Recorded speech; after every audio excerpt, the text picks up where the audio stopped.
தேற்றரவாளன் பரிசுத்த ஆவி தேற்றிட வாருமே. தேற்றரவாளன் பரிசுத்த ஆவி தேற்றிட வாருமே. ஆற்றலை கொடுத்து அன்பால் நிரப்பும் ஆவியே வாருமே.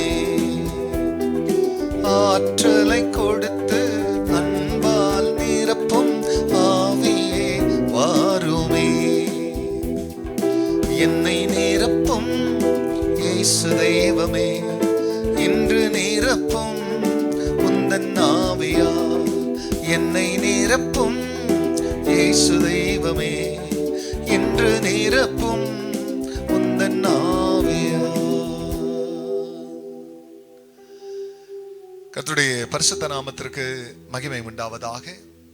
ஆண்டவராக இயேசு கிறிஸ்துவ நாமத்தில் வாழ்த்துக்கள். கிருபையும் சமாதானமும் பெருகுவதாக. அன்பானவர்களே, இந்த நாளிலேயும் தேவனாகிய கர்த்தர் நமக்காய் கொடுக்கின்ற அவருடைய வாக்குறுதியானது 2 தீமோத்தேயுவின் புஸ்தகத்தில் 1 அதிகாரத்தில் 7 வசனம். தேவன் நமக்கு பயமுள்ள ஆவியை கொடாமல் பலமும் அன்பும் தெளிந்த புத்தி உள்ள ஆவியை கொடுத்திருக்கிறார். அன்பானவர்களே, இந்த உலகத்தில் மனிதனுடைய உணர்வுகளின் மேல் யுத்தம் செய்கிற,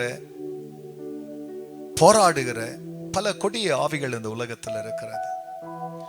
இந்த உலகமானது மனிதர்கள் மட்டும் வாழ்கிற இல்லது மிருக ஜீவன்கள் மட்டும் இருக்கிற உலகம் இல்லை. நம்ம கண்களினாலே பார்க்க முடியாத அசுத்தாவிகள், விழுந்து போன தூதர்கள், சாத்தான், தேவ தூதர்கள், தேவன், இவர்களெல்லாம் நிரம்பி இருக்கிற உலகம் தான் நாம் காண்கிற இந்த உலகம். ஆனால் நமக்கு விரோதமாக யுத்தம் செய்கிறதான சாத்தானுடைய மிகப்பெரிய ஆயுதம் பயம். மிகப்பெரிய ஆயுதம் பயம். Fear is the greatest weapon in the hands of the enemy. That's the devil. எல்லா துறையிலையும் பயம். படிக்கிற பிள்ளைங்களுக்கு பயம். பிரியமானவர்களே, குடும்பத்துல கணவன் மனைவிக்குள்ள பயம். எங்க என் வாழ்க்கை போயிடுமோ, என் கணவனார் வேற யார் கூடனா, என் மனைவி வேற யார் கூடனா போயிடுவாளோ. பல பயங்கள் நம்ம இடத்துல பலன் செய்யுது. அப்போ இந்த பலன் இந்த பயம் வெறும் மனுஷீகமானதல்ல. மனுஷீகத்தை பயமுறுத்தபடியா உள்ளே அசுத்தாவிகள் வேலை செய்யறதுனால ஒரு காலத்துல ரட்சிக்கப்படாத நம்ம எல்லோரும் அப்படிப்பட்ட ஆவியிலே நம்ம நடத்தப்பட்டோம்.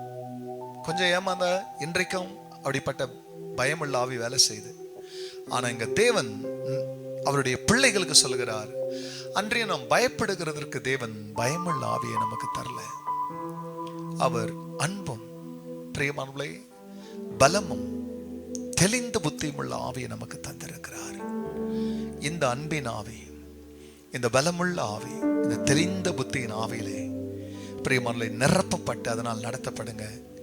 சகல பயத்தையும் ஜெயிப்பீங்க. உங்க குடும்பம், உங்க பிள்ளைகள், உங்க குடும்ப வாழ்க்கையும் உங்க வேலையும் அது பத்திரப்படுத்தப்பட்டு பாதுகாப்பா இருக்கும். ஏன்னா உங்களை நடத்துகிற ஆவியானவர் உங்களுக்கு துணையா இருக்கிறார். ஜெபிக்கலாம். பரிசுத்தரே, உடைய நாமம் மகிமை அடையட்டும். ஆம் சுவாமி, நீர் கொடுத்த பலமுள்ள ஆவிக்கு, அன்புள்ள ஆவிக்கு, தெளிந்த புத்தி உள்ள ஆவிக்கு நன்றி. எங்கள் உணர்ச்சியின் மேல் அந்தகார வல்லமைகள் பயத்தை கொண்டு வந்து பயமுறுத்தாதபடி அப்படிப்பட்ட பயமுள்ள ஆவிகள் மேல் கர்த்தர் ஜெயத்தை எடுக்கும் ஜனத்தை பாதுகாக்க அவர்கள் மேல் பரிசுத்த இரத்தத்தை தெளிக்கிறோம். குடும்பங்கள் நல்லா வாழட்டும். ஜெபத்தை கேட்டதற்காக நன்றி.